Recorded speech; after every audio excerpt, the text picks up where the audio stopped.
그런데 성경은 인간 존재 자체를 목적으로 보지 않습니다. 인간은 그 자체가 목적이 아니라 하나님이라는 존재를 설명하기 위한 설명하기 위해 동원된 방법이요, 수단이요, 도구일 뿐이다 라고 이야기를 하고 있어요.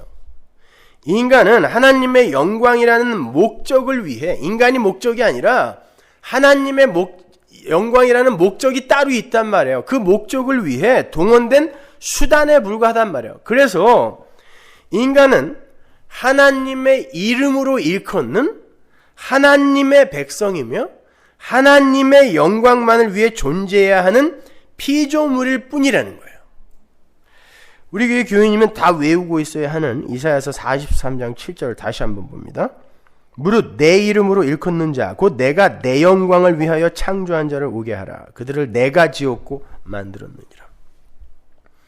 하나님의 이름으로 일컫는 자라는 말은 하나님이 이름을 주신 자라는 말이에요.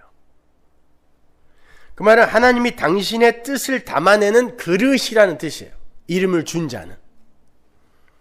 히브리 사람들에게서 이름을 준다는 건 이름을 주는 이가 이름을 받는 자의 존재와 내용을 정의하고 결정하고 채운다는 의미예요.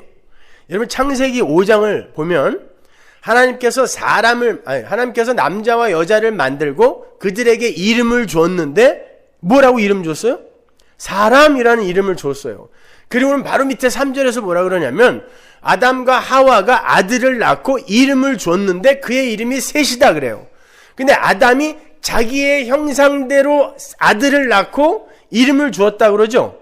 그러니까 하나님의 이름을 받는 자라는 건 하나님의 형상을 받는 자라는 뜻이죠. 그래서 인간이 하나님의 형상으로 지어졌다라는 거예요. 그 말은 하나님의 이름이 주어진 자, 하나님을 담아내는 그릇으로 인간이 지어졌다라는 그런 뜻이란 말입니다. 인간은 절대 자기의 이름을 스스로에게 줄 수가 없어요. 인간은 하나님으로부터 이름을 받는 자예요. 그러니까 하나님이 담는 그릇으로 사용되어져야 되는 게 바로 사람이란 말입니다. 그렇게 이름을 주는 자의 속성과 내용과 뜻이 이름을 받는 자에게 이렇게 드러나게 될 때 어떤 존재의 보편적 속성과 본질이 드러나는 걸 뭐라 그런다 그랬어요? 독사, 영광이라고 한단 말이에요. 그것을. 그래서 내 이름으로 일컫는 자, 내 이름을 주는 자를 내 영광을 위해 창조한 자라고 부르는 거예요. 이사야서 43장 7절이. 그것이 피조물의 존재 목적이에요. 하나님이 누구이신가를 드러내며 하나님의 뜻과 능력과 속성을 설명해내는 그릇이 바로 피조물인 것입니다.